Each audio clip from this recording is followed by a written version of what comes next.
Conejo Avenue, Memorial Park. There is a covert cul-de-sac in Woodland Hills, California. 9 small 60-plus-year-old homes huddled close together on its watchful perimeter. The souls of founding families and native rabbits linger there in the cobwebs of those homely grave sites they can't let go of. They are the living, bygone ghost of fading recollections that seem to have existed only moments ago. Some of us souls in common, ripely aged in our withered skin, perhaps are incapable of remembering our youthful zeal while growing up here in the San Fernando Valley. Because far too many dust storms experienced over decades of slowly living and dying elsewhere have buried Conejo Avenue at the very bottom of the sands of time. Here lies our memorial park to uncover, at least in part, the layers of memories of times forgotten, the days of old, the founding generation soon gone by. As our decaying and breathing bodies continue to hang on to our final threads of existence, I want to go to the soil where I first discovered how to play. It is here where I want to lay forever. If must be my only option, scatter my ashes on this hallowed ground that once was alive with young children and kids.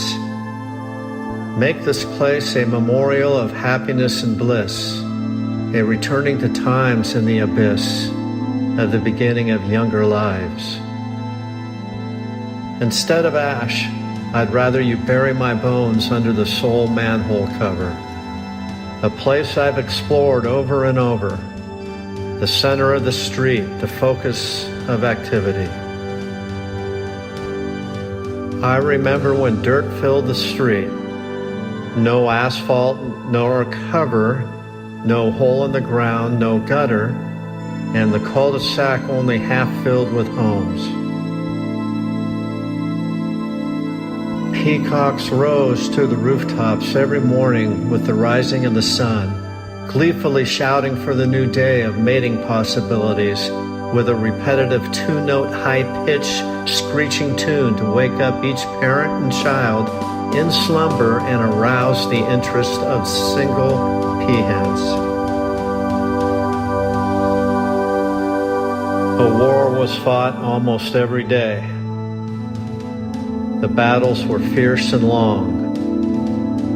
We were all World War II Americans, wearing our G.I. Joe uniforms, armed with an artillery of toy guns and bayonets, dirt clods and rocks, firecrackers and bottle rockets, and sheer brute strength in spite of our weakness.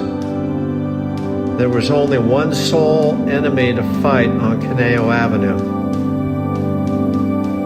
The only time the American army lost is when the oldest kid on the street entered the war as a Nazi soldier.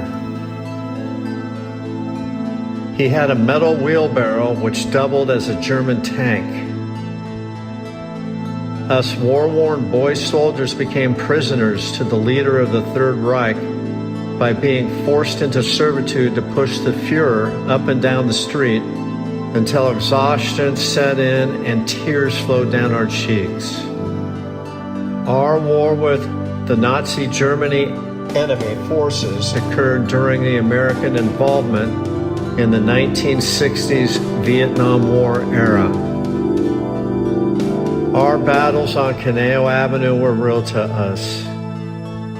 The other real military battles of the time we watched on the 6 o'clock news with our parents. The 1950s Superman, as played by George Reeves, was one of my favorite TV shows. I watched these reruns as a boy. We didn't have a real Superman on Conejo Avenue, but we did have the Clark Kent Club. We'd steal Kent cigarettes from the adults of the house at the end of the street who, like all other parents from that era, left their open packs of smokes on coffee tables to be freely taken by any one of the Conejo kids. Packs of matches were always a bountiful supply back then. A few of us would take 2 or 3 puffs on a kryptonite stick before we started feeling sick, while transforming from mild-mannered Clark Kents into coughing, dizzy, and nauseated super kids who became too weakened to play the rest of the day.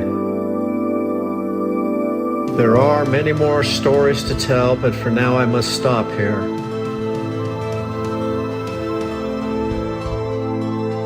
Occasionally, when the sun goes down, it does so unexpectedly and hard.